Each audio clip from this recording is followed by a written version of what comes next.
અમદાવાદનું ઝૂલતા મિનારાઓનું રહસ્ય અને ઇતિહાસ શું છે? એક મિનારો હલાવતા બીજો કેમ ધ્રુજવા લાગે છે? સંયોગ કે પછી સંરચનાત્મક ચમત્કાર? શું અમદાવાદના ઝૂલતા મિનારાઓમાં મધ્યયુગીન ઇજનેરીની ગુપ્ત વિજ્ઞાન છુપાયેલું છે? 1819ના ભૂકંપમાં ટકેલા મિનારાઓનું રહસ્ય ખરેખરમાં શું છે? શું ઝૂલતા મિનારા હિન્દુ મુસ્લિમ સાંસ્કૃતિક સમન્વયનું જીવંત પ્રતીક છે? શું આધુનિક વિજ્ઞાન આજ સુધી મધ્યયુગના કારીગરોની બુદ્ધિ સમજવામાં નિષ્ફળ રહ્યું છે? તો ચાલો આજે આપણે આ રસપ્રદ વિષય પર વિગતવાર જાણકારી મેળવીએ. નમસ્કાર દર્શક મિત્રો, @ગુજરાતમાં આપણું સ્વાગત છે. તો દર્શક મિત્રો, ગુજરાતમાં આવેલું અમદાવાદ શહેર, અમદાવાદ આ નામ બોલતા જ એક એવી નગરી આંખોની સામે તરતી આવે છે કે જ્યાં ઇતિહાસ શ્વાસ લે છે, જ્યાં દરેક પોળ, દરેક દરવાજો, દરેક મસ્જિદ અને દરેક મંદિર કોઈને કોઈ રહસ્ય પોતાની અંદર છુપાવીને બેઠું છે, કે જ્યાં સમય માત્ર પસાર થતો નથી પરંતુ પથ્થરોમાં કોતરાઈને અમર થઈ જાય છે, કે જ્યાં સંસ્કૃતિઓ એકબીજાને ટકરાતી નથી પરંતુ એકબીજામાં ઓગળી જાય છે, કે જ્યાં વેપાર, કલા, પ્રેમ, શૌર્ય અને આધ્યાત્મિકતા એક સાથે વિકાસ પામ્યા છે, અને જ્યાં 8 જુલાઈ 2017ના રોજ યુનેસ્કો દ્વારા વિશ્વ વારસાના શહેરનો દરજ્જો મળ્યા પછી વિશ્વના નકશા પર તેની ગૌરવ ગાથા વધુ તેજસ્વી બની ગઈ છે. અને આજ શહેરના હૃદયમાં કાલુપુર રેલવે સ્ટેશનની આસપાસ સારંગપુર દરવાજાની સામે ઊભું છે એક એવું સ્થાપત્ય કે જે આજ સુધી વૈજ્ઞાનિકો, ઇજનેરો, આર્કિટેક્ટ્સ અને ઇતિહાસકારોને મૂંઝવણમાં મૂકી દે છે. તે છે ઝૂલતા મિનારા, કે જેને વિશ્વભરમાં શેકિંગ મિનારેટ્સ તરીકે ઓળખવામાં આવે છે. અને કેટલાક મીડિયામાંથી એવા અહેવાલો સામે આવી રહ્યા છે કે આનો સત્તાવાર ઐતિહાસિક સંદર્ભ એ સીદી બશીરની મસ્જિદની સાથે જોડાયેલો છે. મુખ્યત્વે સારંગપુરના સીદી બશીરની મસ્જિદના મિનારા આ ઝૂલતા મિનારા તરીકે જગવિખ્યાત બન્યું છે. 15મી સદીના ગુજરાત સુલતાનતના સમયમાં નિર્મિત આ મસ્જિદના બાકીના ભાગો આજે ખંડેર રૂપે છે, પરંતુ તેના 2 મિનારા એવા છે કે જે હજુ પણ સમયને પડકાર આપી રહ્યા છે અને પડકાર આપીને પણ ઊભા છે. આશરે 70 થી 80 ફૂટ ઊંચાઈ ધરાવતા આ મિનારાઓમાં 3 માળ છે અને દરેક માળ પર ગેલેરી છે. અને સૌથી અજાયબ બાબત એ છે કે જો એક મિનારાને હલાવો ને તો બાકીના જે છે તે થોડાક સેકન્ડોમાં બીજો મિનારો પણ ધ્રુજવા લાગે છે. અને જ્યારે એના વચ્ચેનું જોડાણ ભાગ એ લગભગ સ્થિર રહે છે. તો પછી આ કેવી રીતે શક્ય છે? શું આ કોઈ ગુપ્ત ઇજનેરી કૌશલ્ય છે? શું આ પથ્થરોની રચનામાં રહેલું વૈજ્ઞાનિક ચમત્કાર છે કે પછી કોઈ એવી પરંપરાગત બુદ્ધિનું પરિણામ છે કે જેનો રેકોર્ડ ઇતિહાસે સાચવી નથી રાખ્યો? જો કે રસપ્રદ બાબત અહીંયા એ પણ છે કે આ મિનારા ક્યારે અને કોણે બનાવ્યા તેની કહાણી પર 2 મત જોવા મળે છે. જ્યાં સીદી બશીરની મસ્જિદ પાછળની શું કહાની છે?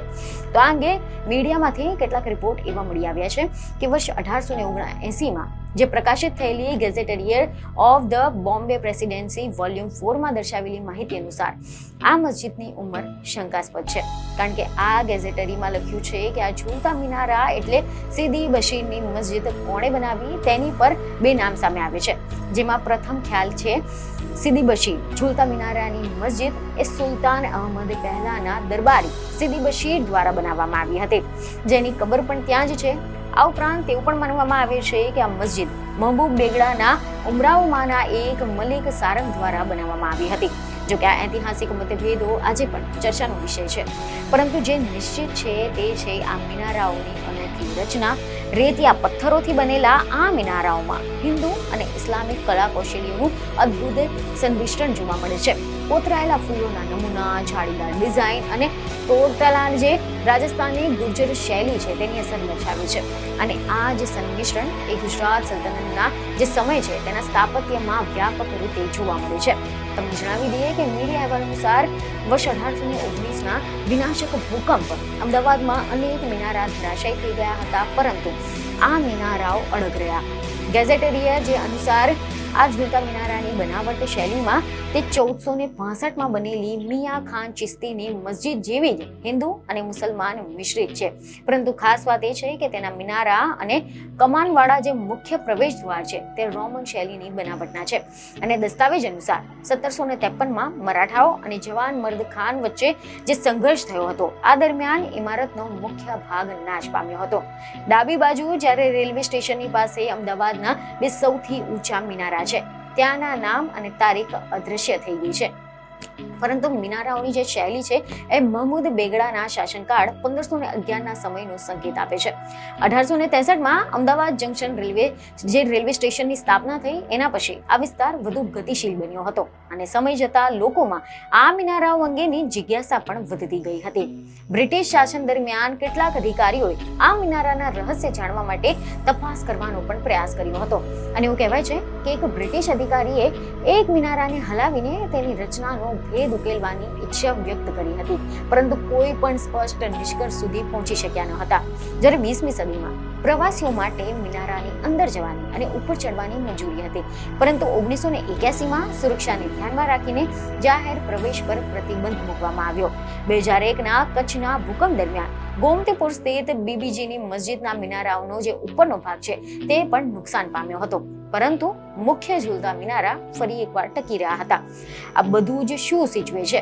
શું તેના પાયામાં કોઈ વિશેષ લચીલાપણું છે?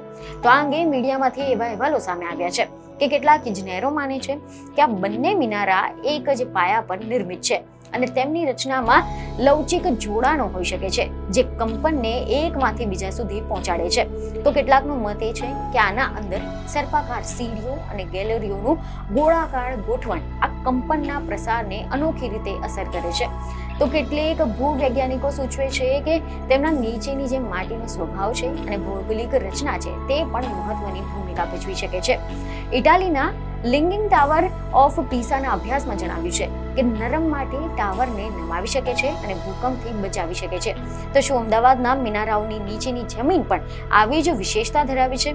જો કોઈ મોટા પાયે ખોદકામ કરવું જોખમી છે, કારણ કે જે સમગ્ર માળખા છે તે અસ્થિર બનાવી શકે છે અને સ્થાપત્યવિદો કહે છે કે આ મિનારાઓનો જે વ્યાસ છે તે ઉપર જતા ઓછો થતો જાય છે, જે તેમને કુદરતી લવચિકતા આપે છે. કેટલાક સંશોધકો માને છે કે આ પ્રકારની ડાયનેમિક જે રિઝોન્સ છે તેના કારણે ચોક્કસ આવર્તન પર કંપન સહેજ રીતે પ્રસરિત થાય છે અને કદાચ મધ્યયુગીન કારીગરોએ અનુભવ પરથી આ તત્વ સમજાયું હશે, કારણ કે ગુજરાત સલ્તનત સમયમાં કારીગરો પાસે પથ્થર કોતરવાની અને માળખાકીય સંતુલનની એક અદ્ભુત કૌશળતા હતી. રાણી સિપ્રીની મસ્જિદ હોય, જામી મસ્જિદ હોય અને અન્ય સ્થાપત્યો પણ આ નજાકતાથી જોવા મળે છે. અને આમ ઝૂલતા મિનારાઓ એ માત્ર ઇજનેરીનો ચમત્કાર નથી, પરંતુ સાંસ્કૃતિક સમન્વયનું પ્રતીક પણ છે. હિન્દુ મુસ્લિમ કળા કૌશલ્યનું મિલન અહીંયા સ્પષ્ટ જોવા મળે છે, જે દર્શાવે છે કે સમયના શાસકો કળામાં સ્વતંત્રતા અને સંવાદિતાને પ્રોત્સાહિત કરતા હતા. આ મિનારાઓએ અનેક યુગ જોયા, સલ્તનત જોઈ, મુગલો જોયા, મરાઠા જોયા, બ્રિટિશ અને સ્વતંત્ર ભારત જોયું. દરેક યુગે તેમને પોતાની રીતે જોયા, પરંતુ તેમની અંદર રહેલું રહસ્ય કોઈ પણ ઉકેલી શક્યું નથી. આજે પણ જ્યારે કોઈ મુલાકાતી ત્યાં ઊભા રહે છે, ત્યારે આ મિનારાને નિહાળે છે, ત્યારે તેમના મનમાં એક જ પ્રશ્ન ઉઠે છે કે આ કેવી રીતે શક્ય છે? શું આ માત્ર પથ્થર છે કે તેમાં કોઈ પ્રાચીન વિજ્ઞાન છુપાયેલું છે? સમયના ઝંઝવાતો, યુદ્ધો, ભૂકંપો અને શહેરી વિકાસની વચ્ચે પણ આ મિનારાઓ આજે પણ અડગ રહીને જાણે કે કહી રહ્યા છે કે માનવ બુદ્ધિ અને કળાની સાથે મળીને કંઈક એવું સર્જી શકે છે કે જે સદીઓ પછી પણ આશ્ચર્ય પમાડે. અને કદાચ આ જ છે આ ઝૂલતા મિનારાઓનું સાચું રહસ્ય, કે જે માત્ર ધ્રુજતું નથી એટલું જ નહીં, આપણા અંદરના જિજ્ઞાસાને પણ ઝંઝોડી નાખે છે. તેઓ આપણને પ્રશ્ન પૂછવા પર પ્રેરિત કરે છે, શોધખોળ કરવા પર પ્રેરિત કરે છે અને સ્વીકારવા પર પ્રેરિત કરે છે કે દરેક પ્રશ્નોના જવાબ તરત જ મેળવવો જરૂરી નથી. તો કેટલીક રહસ્યો સમયની ગર્ભમાં જ સુંદર લાગે છે અને અમદાવાદના આ ઝૂલતા મિનારાઓ એ જ એક જીવંત રહસ્ય છે કે જ્યાં ઇતિહાસ, વિજ્ઞાન, કલા અને સંસ્કૃતિ એક સાથે ધ્રુજી રહી છે. અને કદાચ સદીઓ પછી પણ જ્યારે કોઈ સંશોધક નવી ટેકનોલોજીની સાથે તેમના પાયા સુધી પહોંચે ત્યારે કદાચ સત્ય બહાર આવી શકે છે, પરંતુ ત્યાં સુધી આ મિનારાઓ આપણા માટે હજુ પણ આશ્ચર્ય અને ગૌરવનું પ્રતીક બની રહેશે.